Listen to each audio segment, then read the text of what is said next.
Bismillahirrahmanirrahim. Assalamualaikum warahmatullahi wabarakatuh. Waalaikumsalam warahmatullahi wabarakatuh. Alhamdulillahirabbil alamin wassalatu wassalamu ala Rasulillah wa ala alihi washabbihi wa man wala amma ba'du. Mari kita sebelum memulai pembelajaran, kita berdoa dulu. Silakan untuk ketua kelas dipimpin untuk berdoa.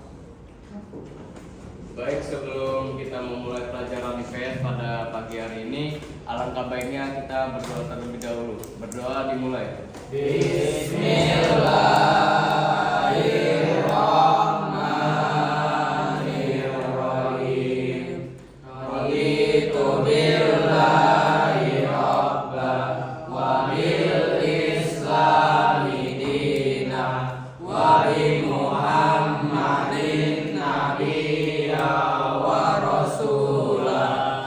Rabbi zidni ilma warzuqni fahma. Amin. Oke, baik. Alhamdulillah kita sudah berdoa. Pastikan mejanya tidak ada sampah. Kemudian buku IPS-nya sudah di atas meja. Kemudian kita pengen cek dulu nih kehadiran kalian di sini. Siapa yang tidak hadir pada hari ini? Zaidan sama? Oh, Zaidan saja. Zikri sudah masuk ya? Oke. Baik, sebelum memulai pembelajaran, kita ice breaking dulu ya. Ice breakingnya tebak warna. Oke ya, tebak warna. Bapak akan kasih kalian game tebak warna untuk bisa memotivasi kalian untuk bisa semangat belajar pada pagi hari ini. Oke, siap semua? Siap. Oke. Jadi yang dilihat hanya warna. Oke ya, fokus ya. Oke. Warna apa? Merah, kuning, hijau, biru, putih. Apa? Putih. Putih atau merah? Putih. Lihat yang merah warnanya ya. Kalau ini backgroundnya, tulisan yang di hurufnya. Oke, fokus ya. Oke. Biru, merah, kuning, hijau, biru, kuning. Fokus. Lihat warnanya bukan tulisannya. Oke, sekali lagi. Biru, hijau, biru, merah, biru, hijau, kuning, biru, merah, biru, hijau, kuning, merah.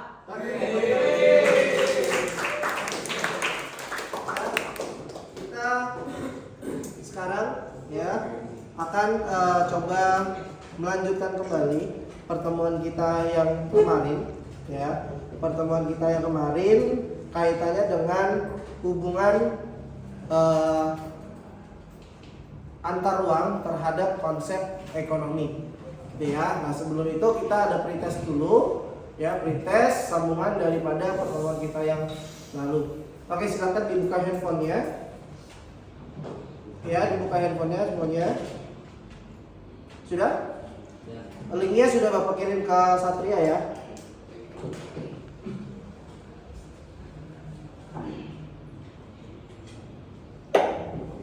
Oke.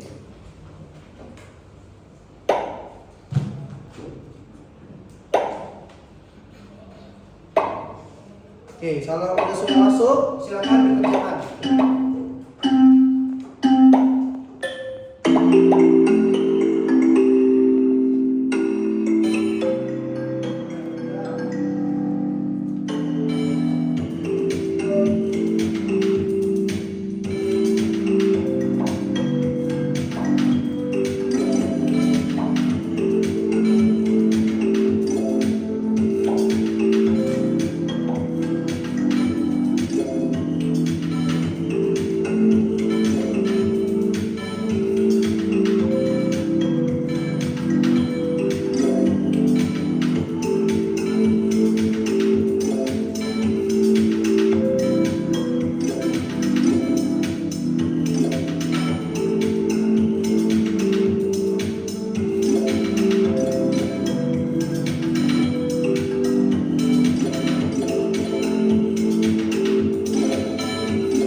untuk pretest kita pada hari ini. Oke ya. Jadi hari ini kita akan belajar tentang ekonomi digital, kemudian juga kaitannya dengan sumber daya manusia. Ya, jadi bagaimana hari ini kita membahas tentang sumber daya manusia, tentang tenaga kerja, di mana juga nanti ada sektor-sektor pekerjaan baru seperti yang bekerja di sektor ekonomi digital. Kemudian Bapak akan juga melihat bersama kalian tujuan pembelajaran kita pada hari ini. Ya, jadi tujuan pembelajaran kita untuk pertemuan 36, ya, kita lihat di sini ada menganalisis pemanfaatan sumber daya manusia dengan cermat, menganalisis pemanfaatan kewirausahaan dan sumber daya modal dengan cermat, kemudian menyajikan hasil diskusi kelompok tentang upaya pemerintah dalam peningkatan kegiatan ekonomi untuk kesejahteraan masyarakat. Oke ya, baik. Kemudian sekarang Bapak akan menyampaikan kebermanfaatan materi yang kalian akan pelajari. Jadi manfaat materi yang akan kalian pelajari ini nanti kalian akan paham ketika kalian sudah bekerja. Pasti nanti akan ada profesi-profesi yang baru atau profesi-profesi yang belum sama sekali kalian ketahui. Misalnya kan profesi yang kalian sudah ketahui seperti guru, polisi, kemudian TNI, dokter, ya, petani dan sebagainya. Namun di era digital seperti ini, kaitannya dengan ekonomi kita ke arah yang lebih maju, ke arah era digital, nanti kalian akan tahu di sektor mana nanti kalian bisa bekerja sesuai dengan fashion kalian, gitu ya. Nah, bahwasanya nanti ada pekerjaan-pekerjaan baru di sektor ekonomi di era digital. Oke, baik. Kemudian berikutnya silakan lihat infografis yang ada di depan kalian, amati.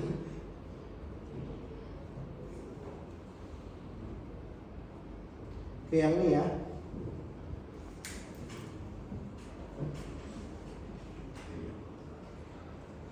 Oke.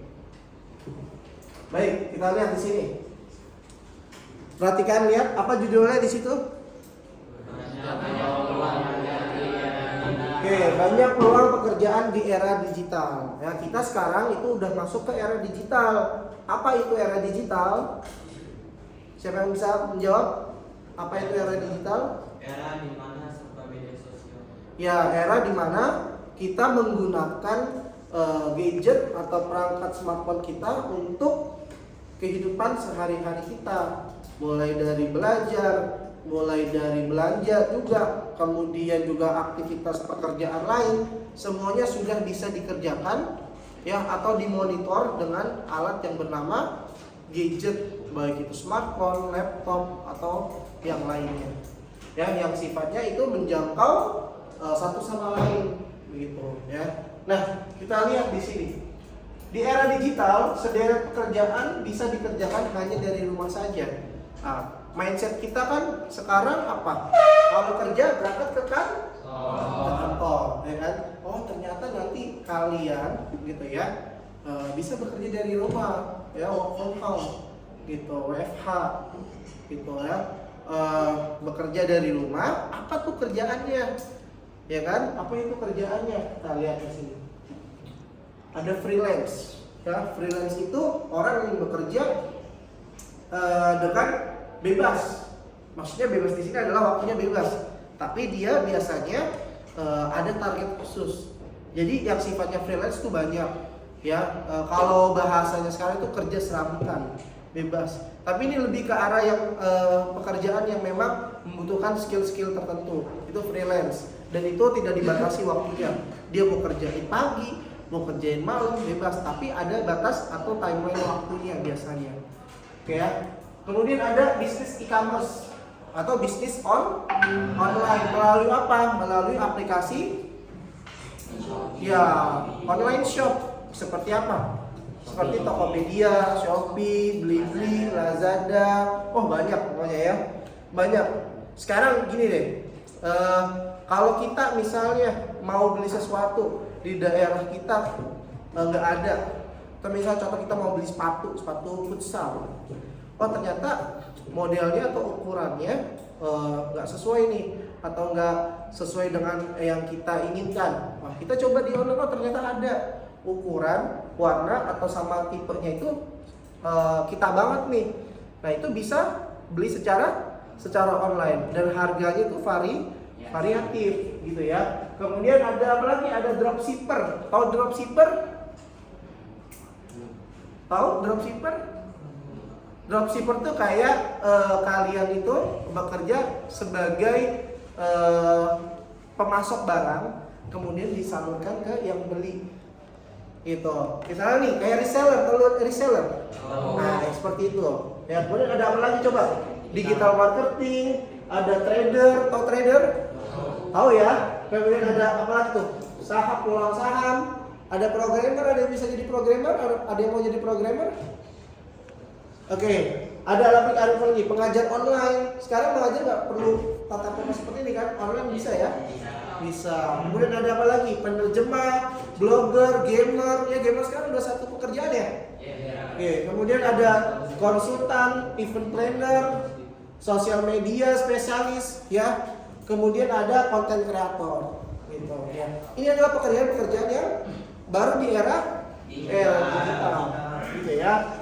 Coba menurut kalian ada nggak? Coba siapa yang menurut kalian di infografis ini ada nggak yang pengen kamu geluti nanti ketika kalian sudah dewasa? Ada nggak di sini? Ada gamer, ada content creator, ada trader, ya. Ada apa lagi tuh? Ada programmer, ada siapa? Siapa yang punya ini? Punya passion di pekerjaan di atas? Ada? Satria mau jadi apa? Hah? Pilot. Ada lagi? Ada nggak kira-kira yang seperti ini? Fashionnya. Oke ya, ini pekerjaan di masa yang akan datang nih. Nanti lebih banyak seperti ini pekerjaannya. Gitu ya. Oke, baik. Kemudian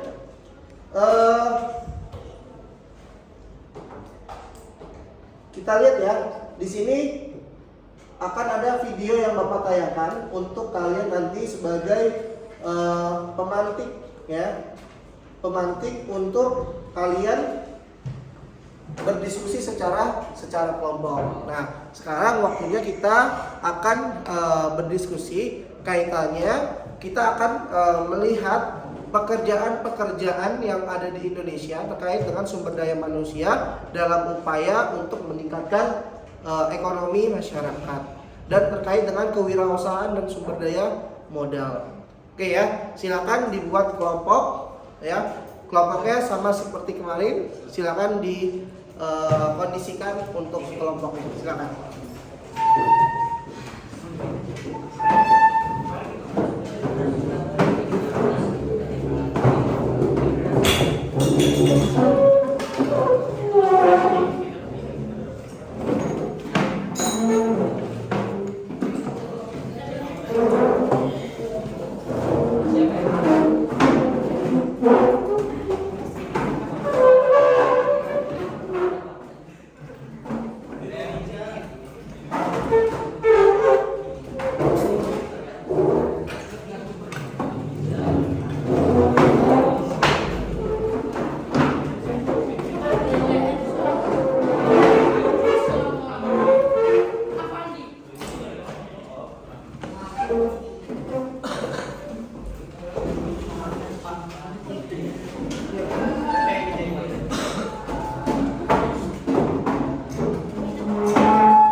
Oke, sudah bersama kelompoknya? Sudah ya? Oke, sekarang fokus ke layar yang ada di depan. Oke, fokus yang ada di layar depan ya. Artificial Intelligence, Big Data, Robotik, dan Oke, perhatikan semuanya. Assalamualaikum sahabat alumni Indonesia. Terima kasih sudah datang kembali. Saat ini kita sedang memasuki era baru, yaitu revolusi industri keempat atau sering disebut dengan istilah populer revolusi industri 4.0. Revolusi industri gelombang keempat ini hampir sama dengan revolusi industri ketiga. Bedanya, revolusi industri 4.0 mulai ditandai dengan bersatunya beberapa teknologi sehingga kita bisa melihat dan merasakan langsung era baru yang menekankan pada pola digital ekonomi, artificial intelligence, big data, robotik, dan lain sebagainya, atau dikenal dengan fenomena disruptive innovation. Kemunculan revolusi industri 4.0 ini pastinya memiliki dampak positif dan negatif. Salah satu dampak negatifnya adalah hilangnya beberapa profesi yang telah ada sejak era revolusi industri 1 sampai 3. Tapi secara bersamaan tergerusnya berbagai profesi itu juga akan memunculkan jenis pekerjaan baru sebagai dampak positifnya. Nah, profesi berikut ini mungkin bisa menjadi pilihan sahabat alumni semua yang ingin sukses berkarir di revolusi industri 4.0. Namun sebelum lanjut, support kami agar terus memberikan tips yang bermanfaat dengan klik subscribe dan share juga ke teman-teman kalian ya, agar mereka juga tahu apa yang kamu ketahui. 1. Content creator. Seseorang bisa disebut sebagai content creator ketika ia mampu menciptakan sebuah konten yang bermakna dan memiliki kekuatan yang besar untuk orang-orang. Menjadi seorang content creator bukanlah hal yang mudah. Selain konsep ide kreatif, pengemasan yang menarik sangat diperlukan untuk menunjang terbuatnya konten dengan baik. Peka terhadap tren dan peristiwa yang sedang populer di kalangan warganet bisa menjadi senjata mereka dalam memproduksi konten-konten populer di berbagai platform media sosial. Jadi, biar para calon content creator jangan pernah patah semangat, karena profesi ini menuntut pekerjaannya punya kemampuan komunikasi tinggi dan bisa bercerita. 2. Content writer dan copywriter. Content writer dan copywriter emang sama-sama punya tugas untuk menulis, tapi ternyata dua profesi ini berbeda.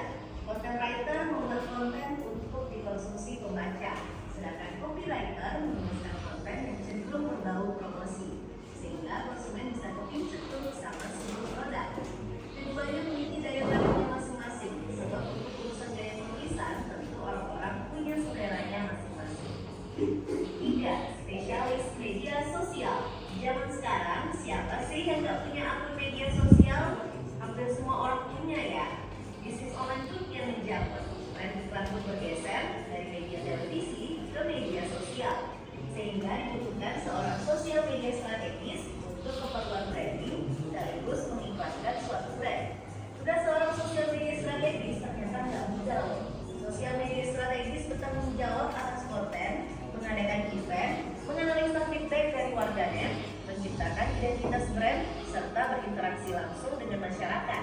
Seringkali sosial media strategis harus merangkap sebagai customer service juga. 4. SEO specialist. Semua orang pasti pernah mencari informasi apapun melalui mesin pencari seperti Google, Yahoo, Bing, dan sebagainya. Alhasil mesin pencari menjadi salah satu kanal pemasaran yang mustahil diabaikan di era digital ini. Inilah mengapa profesi SEO atau Search Engine Optimization Specialist semakin banyak dibutuhkan saat ini, terutama oleh perusahaan-perusahaan yang memanfaatkan kanal digital seperti website. Disitulah peran SEO spesialis sangat diperlukan. SEO spesialis bertugas mengoptimisasi website sedemikian rupa sehingga website tersebut berada di halaman pertama Google. SEO spesialis harus bersaing dengan SEO spesialis dari website pesaingnya. Selain itu, seorang SEO spesialis juga harus selalu update informasi mengenai algoritma Google yang terus-menerus diperbarui.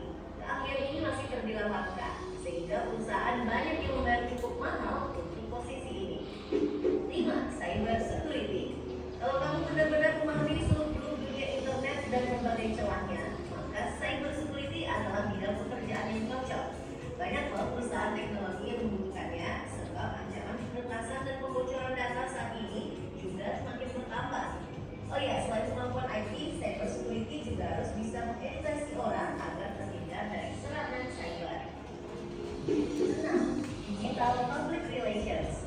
Sebenarnya, Digital Public Relations merupakan pengembangan dari bidang Public Relations atau hubungan masyarakat. Perbedaannya cuma terletak pada media yang digunakan. Kalau Public Relations fokus pada media elektronik dan cetak, Digital Public Relations fokus dalam membangun citra secara digital melalui internet, termasuk website, media sosial, dan email. 7. Manajer pemasaran digital. Digital marketing ini masih terkait dengan perkembangan dunia digital yang sangat pesat. Kalau dulu kita cuma tahu televisi, radio, dan kanal iklan seperti pamflet, leaflet, billboard, dan lain-lain untuk promosi. Maka kini ada kanal digital yang sulit diabaikan seperti Google, media sosial, email, website, dan lain-lain. Seorang pemasak digital harus bisa menguasai SEO, strategi media sosial, hingga produksi konten digital yang efektif. Tujuannya untuk memaksimalkan potensi pemasaran perusahaan atau membangun sebuah merek ataupun untuk pemasaran. Agar menjadi ahli di bidang ini, kamu perlu mengikuti tren yang sedang terjadi dan membaca banyak buku mengenai pemasaran, terutama dalam bidang digital ya, untuk memperdalam penguasaan. 8. Developer software. Hampir sama dengan web programmer, app developer juga bertugas membangun atau mengembangkan software menggunakan bahasa pemrograman. Bedanya yang dibangun adalah aplikasi. Kalau kamu sering lihat di smartphone ada macam-macam aplikasi yang kamu gunakan setiap hari. Nah, itulah hasil kerja seorang app developer. Tentunya seorang app developer harus menguasai algoritma dan logika pemrograman, serta menguasai bahasa pemrograman seperti HTML, Ruby, Java, PHP, dan sebagainya. 9. Web developer. Pengguna internet semakin tinggi. Banyak perusahaan mau nggak mau harus menyasar ranah digital agar jangkauan pemasaran semakin luas. Nah, agar bisa bersaing, hampir semua perusahaan perlu memiliki alamat daring berupa website. Disinilah peran dari seorang web developer sangat dibutuhkan. Web developer adalah seseorang yang menciptakan aplikasi berbasis web dengan menggunakan bahasa pemrograman. Pada dasarnya, web developer membuat berbagai hal terjadi pada sebuah website. Peran web developer adalah sebagai penghubung dari semua sumber daya yang akan digunakan pada sebuah website. Mulai dari pemanggilan database, membuat halaman website yang dinamis, hingga mengatur cara pengunjung untuk berinteraksi dengan elemen-elemen dari website tersebut. Untuk menjadi seorang web developer, jalannya sangatlah panjang. Ada banyak bahasa pemrograman yang harus dipelajari kalau kamu mau menjadi web developer, baik front-end ataupun back-end developer. Tapi HTML dan CSS bisa kamu jadikan titik awal untuk belajar web developer, baik lewat front-end maupun back-end. Nah, itulah tadi 9 daftar profesi pekerjaan yang populer pada saat ini. Oke, baik ya. Jadi itulah pekerjaan-pekerjaan yang merupakan bagian dari profesi yang baru gitu ya, pekerjaan-pekerjaan jenis baru di era digital, sebagaimana kaitannya dengan pemanfaatan sumber daya manusia dalam rangka untuk meningkatkan ekonomi di masyarakat ya. Oke ya, baik. Sekarang Bapak akan berikan LKPD kepada kalian ya, untuk kalian kerjakan secara berkelompok dengan diskusi seperti biasa gitu ya. Nah, nanti dikerjakan ini ada infografis di sini terkait dengan tren lapangan kerja di tahun 2018-2019. Nah, nanti kalian isi di sini lapangan pekerjaan yang besar yang mengalami peningkatan dan mengalami penurunan. Kemudian berikutnya di sini nanti ada 5 negara penanam modal terbesar di Indonesia. Nanti kalian cari di sini juga sesuai data pada infografis yang ada di LKPD. Oke ya, Bapak bagikan LKPD-nya.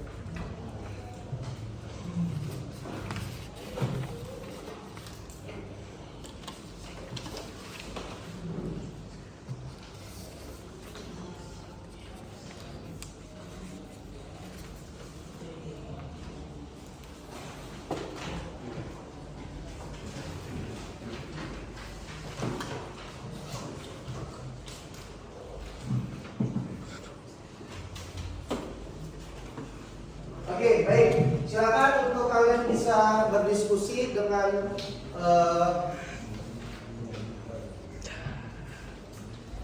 kelompoknya masing-masing. Ya, sekali lagi jangan lupa di sini ditulis nama kelompoknya, kemudian kelas kalian, judulnya, kemudian di yang langkah pertama di kerangka kegiatan kalian amati dulu keadaan ketenaga kerjaan yang ada di Indonesia. Kemudian berikutnya di sini ada kalian memunculkan permasalahan. Menurut kalian apa yang menyebabkan tingkat pengangguran Indonesia itu masih tinggi? Kenapa? Jelaskan. Kemudian kaitannya dengan kalian mengumpulkan informasi berupa data, ini ada infografis di sini, ya. Kalian isi sesuai dengan pertanyaan yang ada di bawahnya. Datanya ada di sini semua, ya. Kemudian yang berikutnya ada negara penanam modal terbesar yang menanamkan modalnya di Indonesia. Ini juga nanti diisi. Dan terakhir kalian akan coba menyimpulkan nanti ya, menyimpulkan apa yang menjadi poin penting dari tujuan pembelajaran kita pada hari ini. Oke, silakan untuk diskusi.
Lanjut dulu.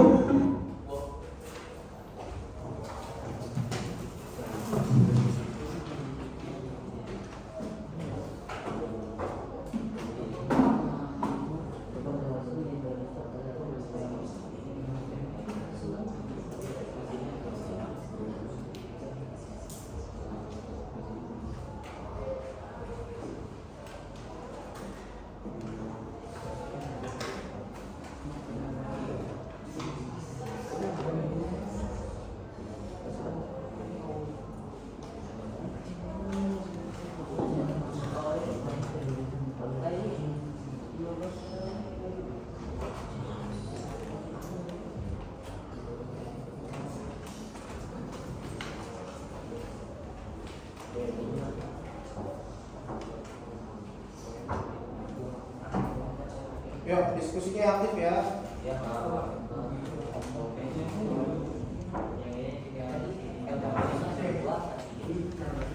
Ya, benar kan? Diskusinya aktif. Sertakan sumber referensinya kalian bisa di internet atau di buku paket ya. Gitu. Jadi jangan hanya terpaku di satu sumber saja, silakan cari banyak di internet terkait dengan data-data yang kalian akan cari, gitu ya. Oke, coba. Ini lihat. Ada yang susah? Tidak ada Pak. Tidak ada. Yang ini sudah. Oke. Ini. Oke. Ya. Ini juga sudah. Lanjut.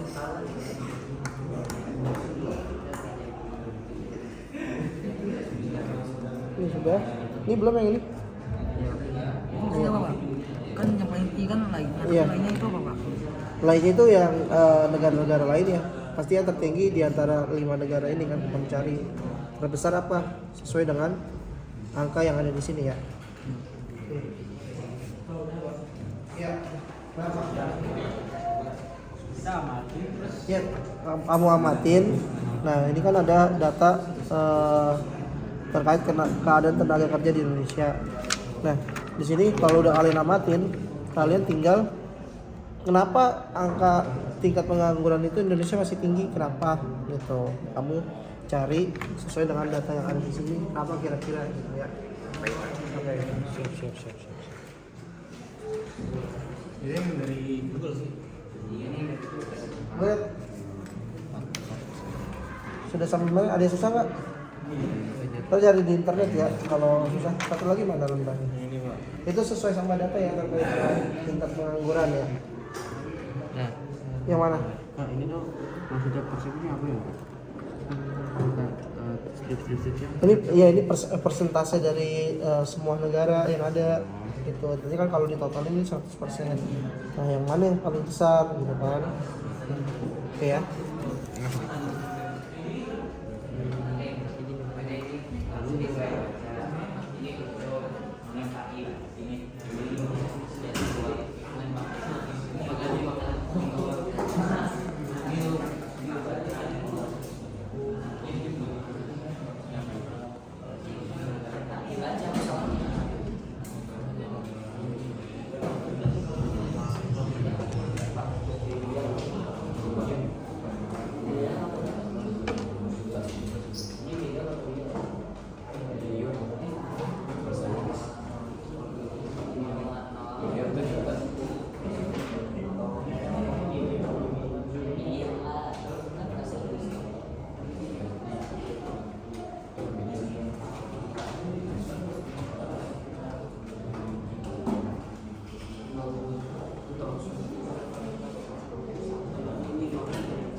Yuk suaranya yuk. Berisik ya. Ya dikerjain lagi.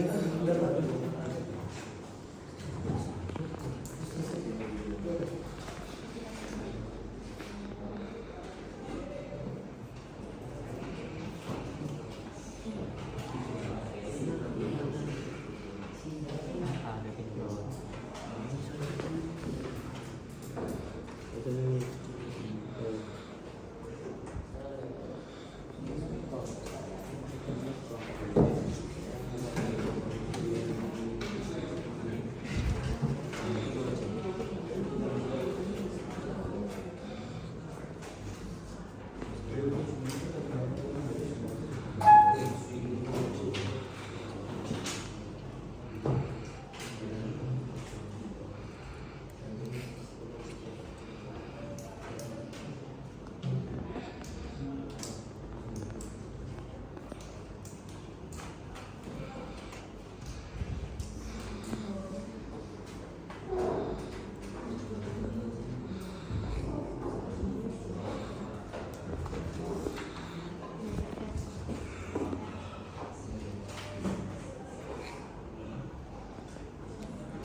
Nah,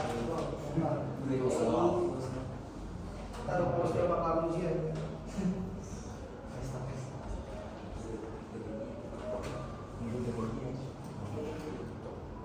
Oke, didiskusikan lagi yang masih kosong di LKPD ini terjadi.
Ya, sekarang kita waktunya untuk diskusi ya, diskusi, presentasi, ya, mendiskusikan hasil presentasi yang kalian akan sampaikan bersama kelompoknya masing-masing. Ya, sekarang adalah presentasi daripada hasil diskusi yang kalian sudah diskusikan bersama kelompoknya masing-masing. Oke ya. Baik, sekarang mulai dari kelompok 1 dulu, silakan. Nah, di kelompok 1 coba dibuka LKPD-nya. Oke. Coba kelompok 1 mempresentasikan terkait dengan penyebab tingkat pengangguran di Indonesia. Menurut kalian bagaimana? Oke, lihat madep sana ya, madep temannya. Tekan suaranya. Jawaban kami adalah karena adanya ketidakseimbangan antara pekerjaan dan jumlah tenaga kerja yang meningkat setiap tahunnya. Oke, itu menurut kamu ya, menurut kamu kalian ya. Jadi tidak seimbang antara pekerjaan dan jumlah tenaga kerja yang dan jumlah tenaga kerja yang meningkat setiap tahun. meningkat setiap tahunnya. Oke. Kelompok 2 coba. Kalau jawaban dari kelompok kami itu kesulitan bertemu pencari kerja dan lowongan kerja. Oke, ada lagi? Ada tempat tinggal yang jauh, adanya PHK, tingkat kemiskinan, kurangnya pendidikan dan keterampilan, kemajuan teknologi, dan ada kemampuan para pencari kerja yang tidak sesuai. Oke, baik. Sekarang kelompok 3, silakan. Menurut kelompok kami, penyebab pengangguran di Indonesia adalah saat pekerja baru memasuki dunia kerja. Ini termasuk siswa yang lulus dari sekolah menengah, perguruan tinggi atau program gelar yang lebih tinggi. Mereka mencari pekerjaan yang sesuai dengan keterampilan dan kualifikasi mereka. Oke, silakan kelompok 4. Menurut kelompok kami, yang menyebabkan tingkat pengangguran di Indonesia masih tinggi yaitu dengan adanya ketidakseimbangan antara jumlah tenaga kerja dan pekerjaan yang meningkat setiap tahunnya. Hal ini menyebabkan adanya persaingan yang ketat antara pekerja baru dengan pekerja lama, dan terkadang pekerja baru kalah saing dengan pekerja lama yang sudah berpengalaman. Oke, baik. Oke, ya, itu nomor 2 ya. Sekarang kita beralih ke yang tren lapangan kerja. Oke, sekarang coba yang kelompok 1 presentasikan yang tren lapangan pekerjaan. Silakan. Oke, jawaban dari kelompok kami, jawaban yang pertama adalah bidang lapangan pekerjaan terbesar yaitu pertanian, kehutanan, dan perikanan. Yang kedua yaitu lapangan kerja yang mengalami peningkatan yaitu penyediaan akomodasi dan makan minum. Kemudian yang ketiga, lapangan kerja yang mengalami penurunan yaitu pertanian. Oke, apakah sama jawaban kelompok 1 dengan kelompok 2, 3, dan 4? Sama tidak? Coba dikonfirmasi ke kelompok 2 coba. Kelompok 2 coba konfirmasi apakah benar jawaban dari kelompok 1 untuk data yang terkait dengan lapangan pekerjaan. Oleh kelompok kami yang bidang lapangan kerja besarnya sama. Yang lapangan kerja yang mengalami peningkatan itu ada penyediaan akomodasi dan makan minum, perdagangan, konstruksi. Yang mengalami penurunan yaitu pertanian, pemerintahan, informasi, dan komunikasi. Oke, baik. Oke ya. Baik, sekarang coba kelompok 3.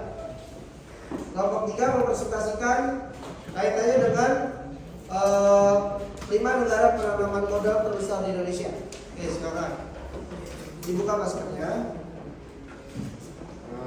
Nyalakan suaranya. Negara dengan penanaman modal terbesar di Indonesia adalah Singapura.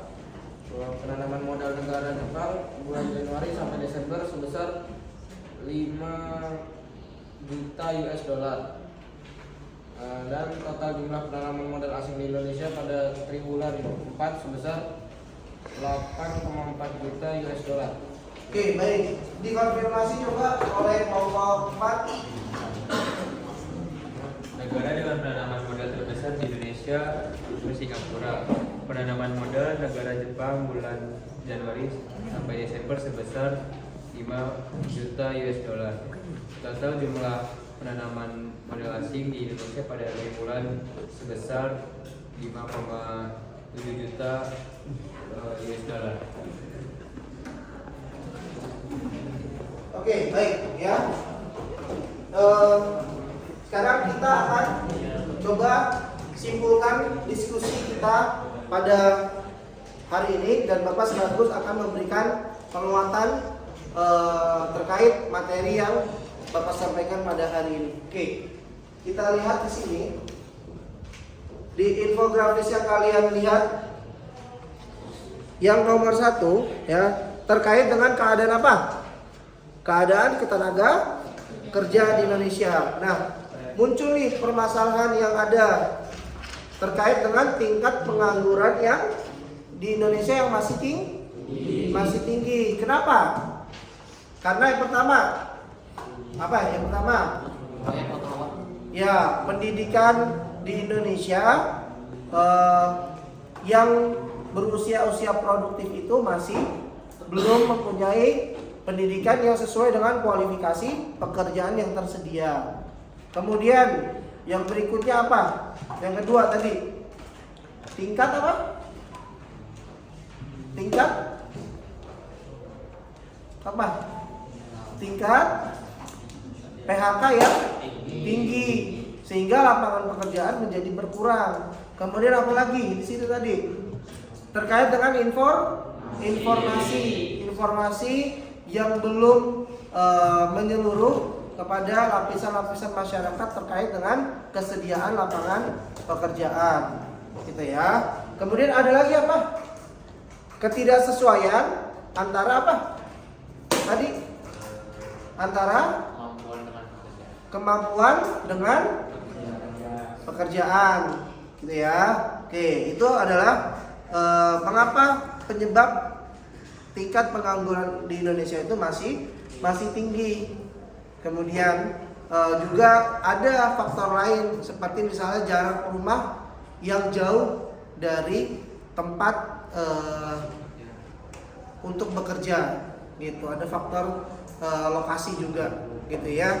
Oke, baik. Kemudian berikutnya yang kedua untuk tren lapangan kerja.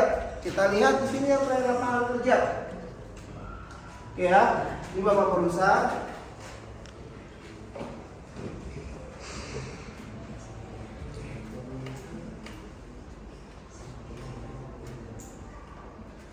Oke, lihat ya. Di situ tren lapangan kerja yang paling besar apa? Pertanian, kehutanan dan perikanan, ya, masih di sektor itu. Sektor pertanian, kehutanan dan perikanan. Kemudian disusul oleh sektor apa? Perdagangan, industri pengolahan, kemudian penyediaan akomodasi dan makan minum. Kemudian apalagi tuh yang mengalami peningkatan, ada konstruksi. Oke, yang mengalami penurunan ada pertanian juga di situ, ada pemerintahan dan informasi dan komunikasi. Oke ya, itu ya. Kemudian yang berikutnya terkait dengan sumber daya modal. Di sini 5 negara penanam modal terbesar di Indonesia. Yang pertama ada apa? Ada Singapura. Dia berapa tuh nilai modal yang ditanamkan di Indonesia?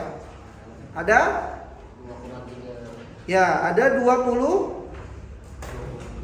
Oke ya, 26,2% atau 8,4 miliar US dollar. Kemudian ada Jepang, Hong Kong, Korea Selatan dan Tiongkok, gitu ya. Inilah 5 negara penanam modal terbesar di Indonesia. Supaya apa? Supaya Indonesia itu bisa dapat membuka infrastruktur atau sarana prasarana guna untuk meningkatkan ekonomi masyarakat. Ketika modal itu ditanamkan, perusahaan-perusahaan didirikan ataupun industri-industri didirikan di Indonesia, maka akan membuka apa? Membuka lapangan pekerjaan yang baru. Supaya apa? Supaya orang-orang yang belum bekerja bisa mendapatkan kesempatan untuk bekerja. Tentunya dengan apa? Dengan kualifikasi yang sesuai. Makanya kita perlu yang namanya mengenyam dunia pendidikan, gitu ya. Oke, baik. Sekarang waktunya untuk post test, ya, untuk bisa memastikan terkait materi yang Bapak sampaikan untuk bisa mengambil nilai untuk pengetahuan kalian. Oke, siapkan handphone kalian. Bapak kirim linknya lewat Satria ya.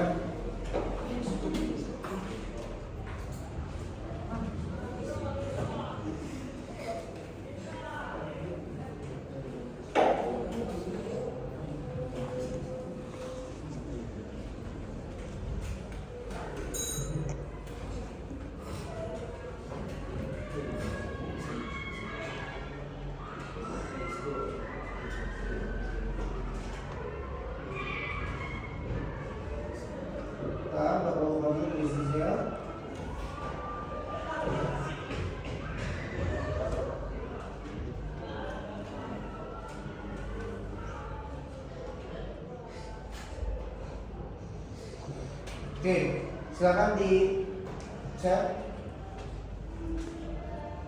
dibuka fisiknya.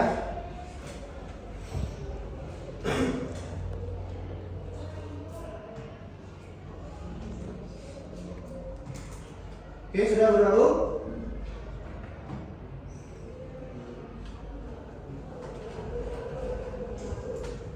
Oke, sudah ya.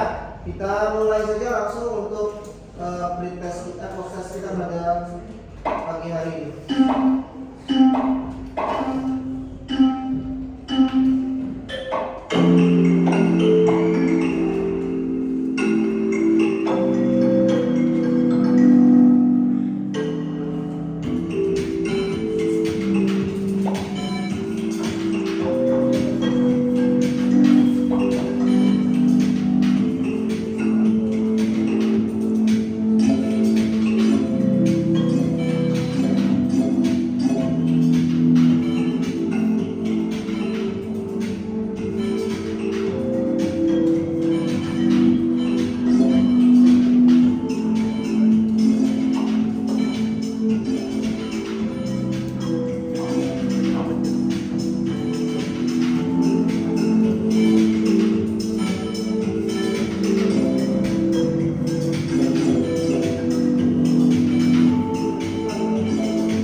Baik, ya alhamdulillah kita sudah post test.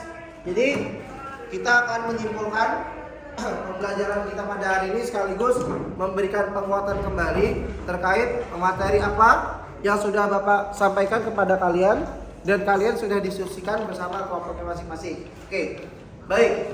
Yang pertama kaitannya dengan tenaga kerja di Indonesia.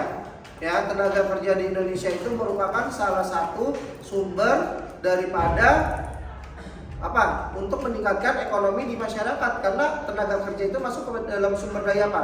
Sumber daya manusia. Ketika kita punya sumber daya manusia yang terampil, kemudian menguasai teknologi, ya, kemudian dia bisa dapat bekerja di sektor-sektor yang memang sudah sesuai dengan spesialisasinya. Ya misalnya mau jadi guru ya harus kuliah dulu, kemudian jadi pilot ya harus kuliah sekolah penerbangan dulu, ya enggak? Kemudian mau jadi konten kreator harus juga ikut pelatihannya. Kemudian mau jadi apapun itu, semua ada tempat-tempatnya untuk supaya kita bisa mengembangkan atau belajar terkait pengetahuan dan keterampilan, supaya ketika kita masuk dunia kerja nanti gitu ya, termasuk juga pekerjaan-pekerjaan yang baru. Terkait pekerjaan baru yang tadi di awal Bapak sampaikan, ada pekerjaan profesi-profesi baru di era digital yang bisa kalian nanti coba ambil peluang di sana, ketika pekerjaan-pekerjaan yang hari ini sudah banyak sekali yang memang dikurangi pekerjaannya atau berkurang atau saingannya banyak gitu ya. Ambil sekarang yang sesuai dengan minat kalian untuk nanti kalian bisa bekerja ketika kalian sudah lulus kuliah nanti gitu ya. Kemudian kaitannya dengan tenaga kerja, masih dikuasai tenaga kerja kita itu oleh sektor apa? Pertanian, perikanan, dan ya, oke ya. Kemudian berikutnya ada tadi sektor informasi dan komunikasi, tapi itu jumlahnya masih kecil, ya masih kecil gitu. Makanya nanti itulah yang akan berkembang nanti, profesi-profesi kaitannya dengan ekonomi digital itu akan berkembang terus, ya akan meningkat gitu jumlah lapangan pekerjaan yang tersedia, dan nanti akan berdampak kepada jumlah pekerja di sektor ekonomi digital tadi. Ya, makanya kita harus mempersiapkan sedini mungkin untuk bisa kita menggapai cita-cita kalian sesuai dengan harapan kalian. Oke ya, baik. Bapak akan memberikan apresiasi terhadap kelompok terbaik. Ya, kelompok terbaik adalah kelompok 1. Oke, tepuk tangan semuanya. Oke ya, baik. Kemudian Bapak akan menyampaikan pembelajaran kita yang akan datang. Nanti kita akan membahas tentang perdagangan internasional. Oke ya, baik. Alhamdulillah kita sudah menyelesaikan pembelajaran materi kita pada hari ini, supaya nantinya kita bisa belajar kembali di rumah, pelajari lagi apa yang sudah tadi Bapak sampaikan, dan juga harapannya kalian bisa dapat memahami dan bisa menuai dan memahami apa yang tadi Bapak sampaikan di dalam pikiran kalian, supaya nanti ketika dewasa bisa membuka peluang kalian untuk bisa mendapatkan pekerjaan yang sesuai dengan minat dan bakat kalian. Baik, mari kita akhiri pembelajaran kita pada pagi hari ini dengan sama-sama membaca doa kafaratul majelis. Subhanallah wa bihamdika asyhadu an la ilaha illa anta astaghfiruka wa atubu ilaik. Kurang lebihnya mohon maaf. Wassalamualaikum warahmatullahi wabarakatuh. Waalaikumsalam warahmatullahi wabarakatuh. Oke, terima kasih ya.